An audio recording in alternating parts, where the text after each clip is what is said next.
Thank you for joining us today for your joint replacement class. Hopefully this will answer some questions about your upcoming total shoulder replacement class. My name is Amanda Langford. I'm the orthopedic nurse navigator for our Brownsboro campus.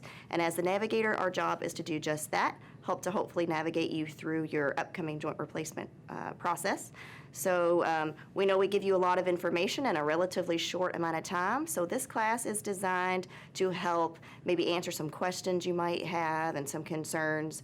Hopefully we'll touch on some points regarding early on in the process and after the process. So hopefully this will answer some questions for you. So we appreciate you choosing Norton Healthcare as your orthopedic provider.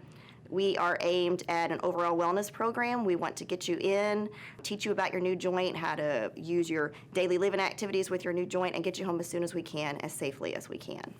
So we're going to talk about quite a few things today. We'll talk about your joint care team. We'll talk about preparing for your stay. We'll talk about some scheduling issues, some physical therapy and safety questions. We'll talk about pain management and anticoagulants, which are some blood thinning medications.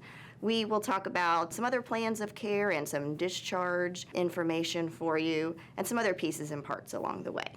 So your joint care team works together to provide individualized care. We definitely focus on a team approach. Most important members of that team are you and the coach that you choose. So we really want you to think about, if you haven't already decided who that person is going to be for you, make sure you choose that person really appropriately. They are very vital in making sure that everything goes smoothly and a good translator of information for you. That person can be anyone. It can be your spouse, your friend, your neighbor, your child, whoever that person is for you. Just think about a couple of things that are really important that they're involved on. So making sure they can maybe come to your office appointments prior to surgery. They can take a look at this class and maybe watch it with you. We ask that that person is available for you. You can see on this slide that it says approximately 3 to 5 days after your surgery. The reason that we use the term approximately is because not everyone needs that 24/7 care for that length of time. But whatever length of time is appropriate for you, just make sure that that coach is going to be able to be there when you need them. Probably one of the most important times for that coach to be involved is at the hospital on discharge day. So you're going to have a lot of medications you maybe aren't used to. You're going to have your arm in a sling that, again, you're probably not used to.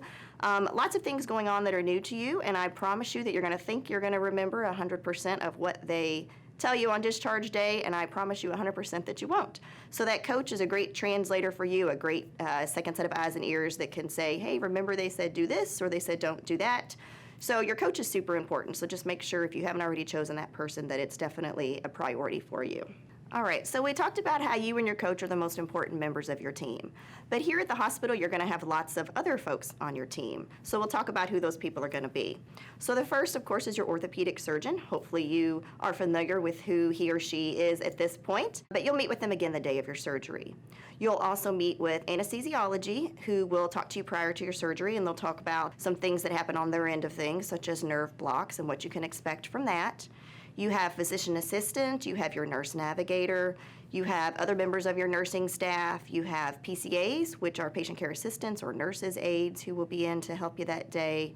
You also will have hospitalists and physical therapists on your team, as well as pharmacists and care managers and some other people that will come in to chat with you throughout your day. So as you can see, you have a very large team on your side to help you navigate through this process. So let's talk about preparing for your hospital visit. So starting today, prior to your surgery, make sure you give your office a call, your surgeon's office a call, if anything comes up that seems a little off to you prior to your surgery. So what we mean by that is, say maybe you think you're getting a urinary tract infection.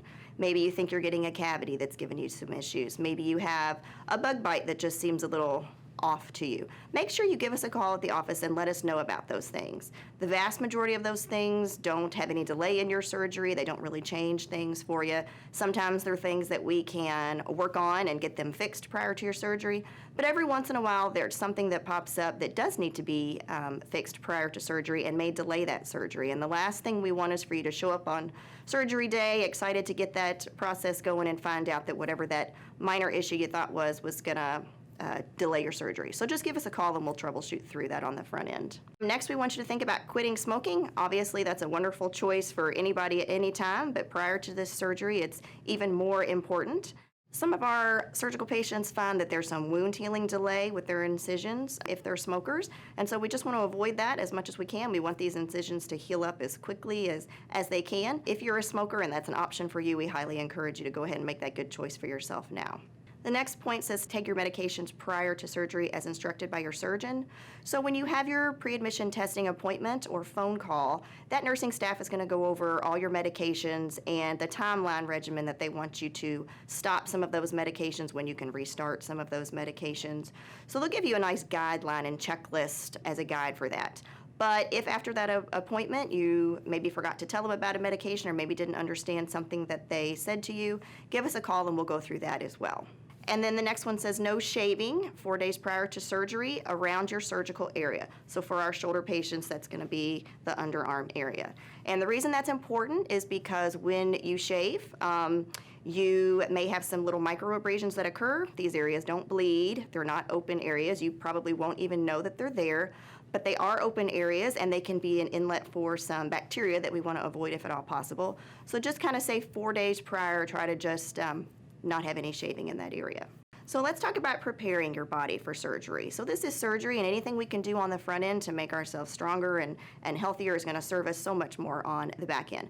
So as you can see, we have lots of suggestions here on what you can do to get healthy and strong prior to surgery. We talk about eating healthy foods like fruits and vegetables and lean meats.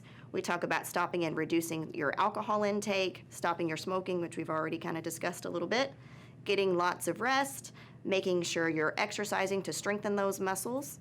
One thing about our shoulder patients that is a little bit different is starting to think about your daily activities that you do that require two hands. So after surgery, you're going to be in a sling. That sling is going to hang out with you for a couple of weeks. So making sure that you can do some of your daily activities with the non-operative arm is really, really important. Things that you probably don't think about right now. Getting in and out of a chair, getting in and out of the shower, opening up the cabinet doors, using the restroom, just things that you don't think about right now. With our shoulder patients can be a little bit of a challenge. So we'll go through a few other things later on in the program here about some more detailed things, but just start thinking about that now. Another thing you can do is make sure if you haven't already got any immunizations that you're due for, your flu shot, your pneumonia vaccine if that's something that's applicable to you. But all of those things can really serve you well after your surgery if you think about them prior to. So for our total shoulder replacement patients, we offer an option called Prehab that is through a physical therapy provider. So Prehab is an optional program that's designed to help you become healthier and stronger prior to your surgery. They're going to help you familiarize yourself with some of the exercises that you can expect, and again, just help you work on strengthening those muscles prior to surgery. It's offered through outpatient or telehealth. So if that is something that you're interested in looking into prior to your surgery, just give your surgeon's office a call and that scheduling team can set that up for you. So the next couple of slides are going to have some examples of some exercises that you can expect on that Prehab thing. So they're just references for you, a way for you to kind of familiarize yourself with that, but your physical therapist will be able to go through those in detail with you. Okay, so another thing we can talk about, thinking about on the front end, is preparing your home, which again is one of those other things that we might not think about prior to surgery, but particularly for our joint replacements, it's very important. In terms of our shoulder patients, we talked about maybe getting used to doing some of your daily routine with that one arm, since the other arm will be in a sling. So some other things to think about would be maybe moving your groceries that are maybe currently on the top shelf down to the bottom shelf so that you can easily access those. Another thing would be making sure that maybe you have some meals preheated in your freezer or your fridge so you can easily reheat them. Sometimes preparing meals with one arm is a little different than with two, especially if it's not something you're used to. Another thing is maybe paying your bills ahead of time if you can. Just simply writing a check or using your computer to pay those bills can be a challenge as well for a short time, so making sure you're up to date on all of those. Maybe some pet care arrangements, and always making sure that you have some emergency contact list handy for yourself and or your coach in case that's needed. But again, all these practicing daily routines will really help to prepare you afterwards. We can think about recovery, which I know seems like a long time away, but preparing your home in terms of spatiality. So making sure that maybe you don't have any tripping hazards, making sure there's no extension cords across the floor, maybe making sure that you don't have any of those area rugs that maybe aren't matted to the ground, making sure you have a non-slip mat in your shower. Think about having potentially a raised toilet seat in your bathroom. Not required for everyone, but something that we do think is something to start thinking about. It just kind of makes that process a bit easier. Some folks find that maybe setting up camp in their living room for the first couple of nights is helpful, just simply so they don't have to maneuver as much real estate. But just start keeping those things in the forefront of your mind as you're preparing for your surgery.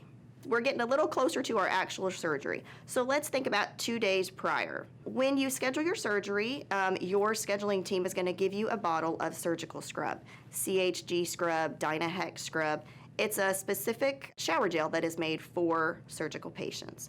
So 2 days prior, the morning of and the evening, you're going to use that shower gel, particularly in that operative area. You're going to pat that nice and dry.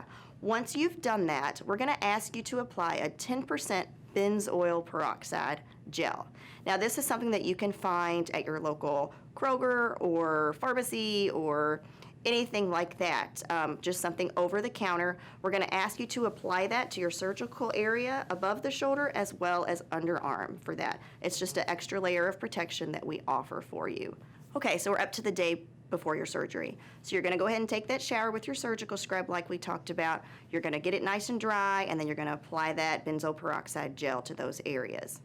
After that, we are going to have nothing to eat or drink after midnight. So that includes anything: ice, no water, no gum, nothing like that at all. Be sure to remove all your jewelry prior to coming to the hospital, so it's a good idea to maybe do that the night before. So the day of your surgery, again, you're going to get up and take another shower with that surgical scrub.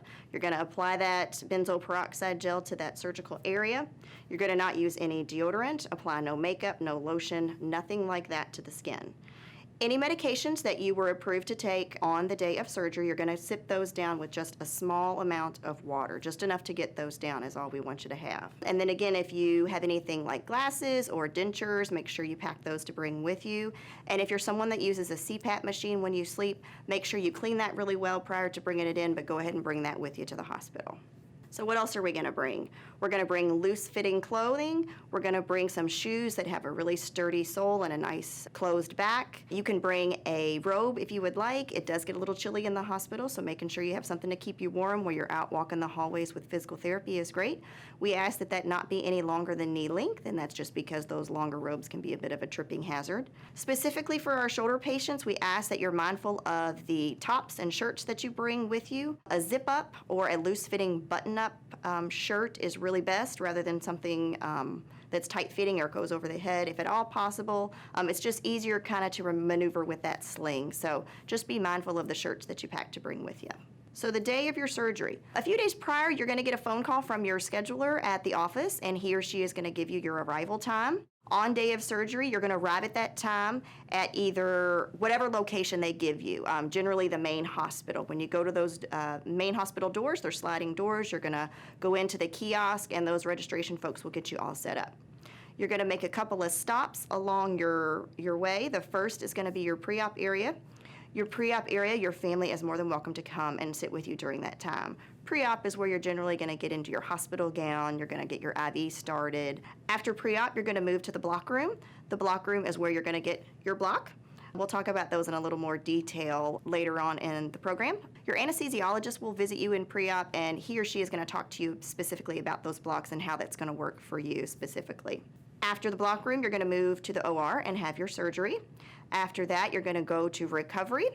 And once you have recovered, if you're someone that is going to go home the same day, you generally are going to go back to that same pre-op room that you started your day in. But if you're someone that's going to spend the night with us, that's when you'll move to your nursing unit. So we're going to talk about early mobility. So we put a lot of emphasis on getting our patients up sooner rather than later. We have such better outcomes from our folks that start walking and moving as soon as they can. So once you have recovered, you're awake, you're talking to us, your vital signs are stabilized, we're going to get you up. We're going to have you sit at the bedside at a table for your meals. We're going to have you walk to the bathroom. We don't use catheters for our surgeries, so that means generally that's not too much of a challenge. Most people are pretty motivated to get up and use the restroom. So getting up and moving as soon as we can is really, really beneficial to our surgical patients after their surgery. So call before you fall. It is very important that you let your staff assist you anytime you need to get up and move around while you're here at the hospital. So it's very easy to forget that we have new medications in our system. We have a new sling and a dressing, have a cooling unit. We have lots of things attached to us. So the last thing we want you to do is get up and take a tumble on your way to, say, the restroom, or maybe you've left something across the room or dropped something on the floor. In any of those cases, please hit your call button and let your nursing staff come and assist you to do that. You've probably waited a really long time for this new shoulder, and the last thing we want you to do is maybe take a tumble. So please call us. That's what we're there for. So managing your pain. So we've talked about how we want to get you up and moving as soon as we can. We can't ask you to do that work if your pain is not managed. So we always like to talk to folks on the front end of these surgeries and remind them that this is surgery, so there is some pain involved. The pain that you probably are experiencing now is a deep, chronic pain that no matter how you stand or sit or move, that pain is just there. That, luckily, when you wake up from your surgery, is going to be gone. However, it is surgery, so there is some surgical, temporary, incisional-based pain that's going to be there. So our team works very hard to manage that pain so that you can get up and do that physical therapy and get moving and get back to your daily life. But in order to manage that pain, you're going to have lots of staff ask you, is your pain tolerable? Is your pain managed? What's your pain on a 1 to 10? So answer us really honestly so that we can do what we need to do to make sure that pain is managed for you. So now we're going to talk about some of the pain and comfort techniques that we use here in the hospital after your surgery to keep you as comfortable as we can. The first on that list is nerve blocks. So we talked about how someone from the anesthesiology team is going to talk to you prior to surgery and let you know exactly what you are going to be receiving that day. But nerve blocks are injections of numbing medications into the shoulder area that are going to keep you numb for several hours after your surgery. This is performed by an anesthesiologist, so he or she, again, is going to be very specific with you prior to doing so. This helps you to be able to get up, do that work, and it improves your post-op and recovery. So nerve blocks really help to keep you comfortable. They help to keep that edge off. So they are going to really help improve that overall recovery time frame for you. So we also use ice therapy. Ice is going to be one of your best friends for the first week or so after your surgery. Don't ever discount Mr. Ice. He is super helpful. So we are going to send you home with a cooling unit. This cooling unit is going to be placed in that surgical area in the OR, so when you wake up, it should already be in place. It does plug into the wall. It is going to be filled with ice and water, and it's going to send a continuous icy cold relief to that shoulder area. So make sure you don't forget to take that home with you when you leave. But ice is super important. It decreases inflammation, helps to soothe pain, so definitely rely on your ice. We're also obviously going to use pain medication in the hospital. We have IV pain medication. We also have oral pain medication. While you're in the hospital with us, we are going to try very hard to utilize that oral pain medication as much as we can. Because that stays in your system significantly longer than the IV pain medication, but also because that's the same medication generally that your surgeon is going to send you home with. And so they want to make sure that that's appropriate for you, make sure that it works while you're in the hospital so you don't get home and we find that it wasn't appropriate for you. So we will try to utilize that as much as we possibly can. And then music therapy. So studies have shown that music helps to decrease anxiety and tension and helps with overall pain control. So if that's something that is beneficial to you, make sure you bring your iPods or your headphones, whatever it is that you like, and that is certainly something that we encourage you to do. So our shoulder patients may go home with an indwelling pain catheter. So what this is a catheter that is attached right underneath your skin. This is attached again by anesthesiology. You will go home with this. What this does is provide approximately 3 days of pain control for you. It's not going to take your pain away, but it is going to help to improve that overall process for the first couple of days after surgery. It is barely beneath the skin. It's attached with a little carrying pack that you will have attached to you that you'll take home with you. On day 3 after your surgery, we're going to ask that you remove that at home. This does not need to be removed by a nurse or a physical therapist. Your coach should hopefully be available to you. They're going to peel back the tape and it comes out very, very easily. But this is another great resource that we use to keep those first couple of days after surgery in control of your pain. So now we're going to talk about some pain management while you're at home. So we've talked about what we do in the hospital, but we're going to talk about some things that you can do at home, just some points to remember. The first one is to obviously remember that this is a temporary pain. This is going to get better as you heal, and that's going to decrease your need for your narcotic pain medications. We also want you to remember that around 48 to 72 hours, your pain is going to reach its peak, and that's due to the swelling after surgery. So we just kind of like you to remember that that can be potentially a rough day after surgery, but it is temporary, and we'll work through some things that can help you to get through that short time period. Your pain medicines can be addictive, but that's only if you're taken incorrectly. So make sure that however your physician has prescribed those medications to you, that you're taking those exactly as prescribed. There is no sharing of narcotic pain medication and no driving as well while you're still under those medications' influence. And then while you're home, please continue to use those cooling packs, those ice packs. They are hugely beneficial to you. So let's talk about driving. You are not allowed to drive until you are completely off of your pain medication and out of your sling. So unfortunately, that can be a couple of weeks for some folks. So it's nice to maybe start thinking about now making some transportation arrangements, making sure that you have someone available to you if you need that. So sleeping can be a bit of a challenge for our shoulder replacement patients. You are going to have a sling on board for about 4 to 6 weeks, depending. Just be prepared that sleeping can be a bit of a challenge. Some folks find that if they sleep in maybe a recliner, they get a little more comfort from that. Maybe sleeping with a couple of pillows up underneath them. So maybe work with a couple different positions and see what works best for you. But just like to put it out there that sleeping sometimes can be sort of the last piece of that puzzle to kind of come together. So physical therapy. Physical therapy obviously will see you in your hospital room. They will also come and see you in your home for some in-home physical therapy. They're going to make sure that you understand safely maneuvering around your home, safely doing your activities of daily living, making sure that you understand your exercises, understand transferring, understand how to get in and out of your sling, things such as that. So your physical therapist is going to be a really great resource for you throughout the whole process. So dressing. For our shoulder patients, dressing can again be a bit of a challenge on the front end until you kind of get used to it. It's important that you are choosing your clothes appropriately, making sure you're using oversized clothes, something that can be worked around the sling. Making sure you dress your upper body first is a little bit easier than dressing the bottom. This slide will provide you with a couple detailed things that you can kind of utilize in your daily life to make dressing a little bit easier for you. And physical therapists are really great with their tips and tricks on showing you some tools for that as well. Grooming and bathing as well, physical therapy, that's one of the big things that they talk to you about. Again, with your arm in the sling, you can imagine that can pose a little bit of a challenge, but they're all very doable once you kind of get used to that process. So they are going to talk to you about showering and bathing and positioning and just the importance of your body mechanics throughout all that. So again, utilize your physical therapist for some of those tips and tricks. So here we show you an example of the sling that you can expect to have. This is going to be with you for several weeks after surgery. We're going to make sure that you understand that you do need to remove that. It's not a waterproof sling. Periodically during physical therapy, you are going to remove that sling. Typically, we ask you to do that under their guidance, especially in the first little bit post-operatively, just to exercise those muscles that are contained inside that sling. There's also at the end of these slings a squeeze ball that's going to help you to strengthen those fingers and the lower part of that arm. So make sure that you're utilizing that. And again, physical therapy is going to give you all those guidelines and protocols and how to follow those. So hand hygiene, we all know, is our first line of defense in staying nice and healthy. When you have a brand new shoulder, we want to keep that as safe and healthy as we possibly can, and hand hygiene is a super important part of that.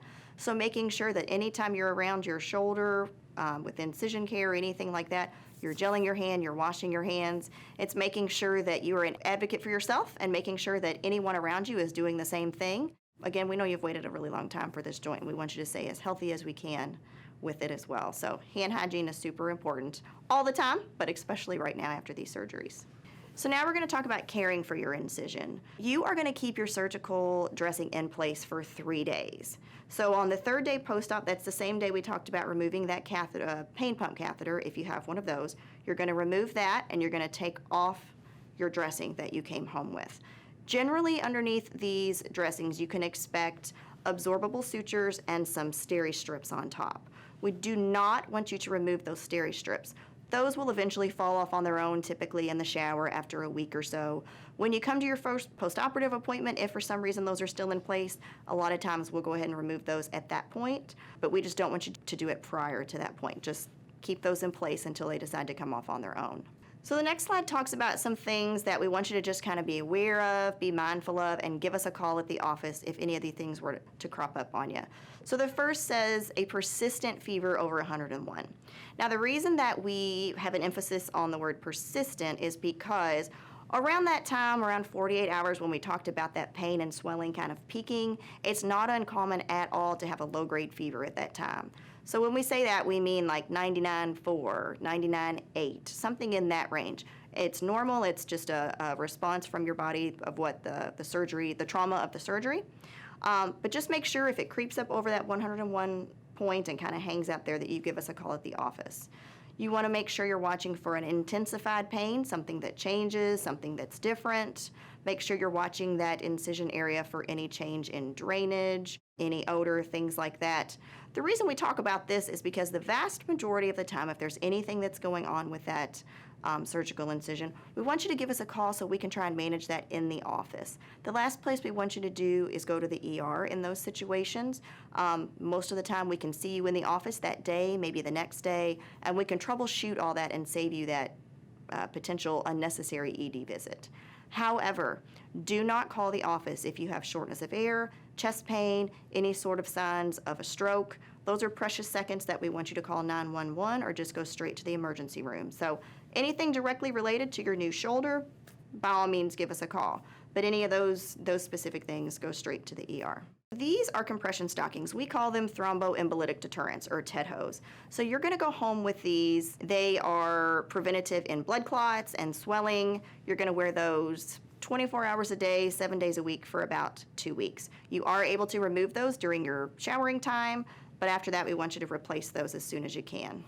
If you're not currently on a blood thinner, just be aware that you will go home for something.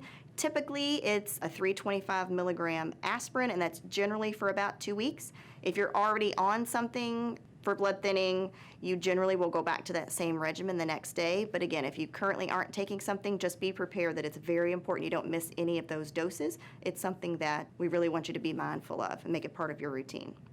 We also want you to keep walking, keep moving those lower extremities, doing the exercises that PT gets to you. Anything you can do to avoid a potential blood clot is certainly beneficial. So a lot of the post-op complications that some folks expect can really be prevented with just some really simple things at home. Those include, again, getting up and moving around as much as you can. Those include good hand hygiene, good nutrition.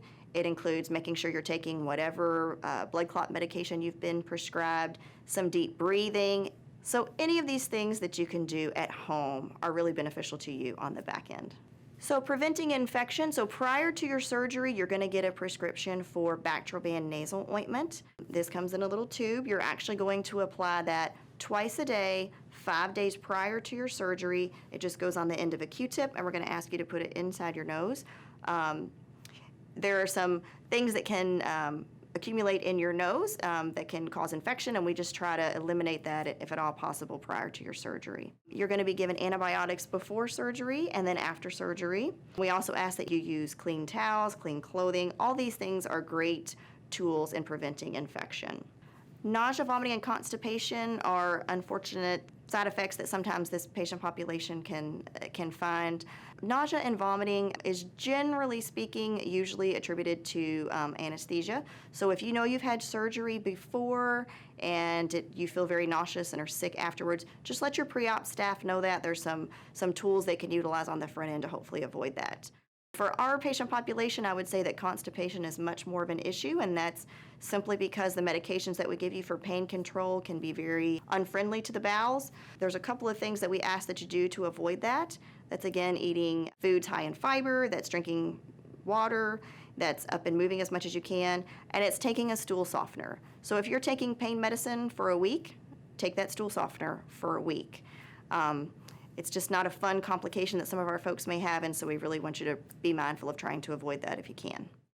So at Discharge, your care manager is going to come in and talk to you, and he or she is going to make sure that your sling, you have that ready, that you understand who is going to be coming to your home and doing your in-home physical therapy with you. They'll give you all of that contact information there. Your nurse is going to come in, and he or she is going to make sure that you understand all your discharge instructions, your incision care, make sure that you understand what medications you're taking and why you're taking them.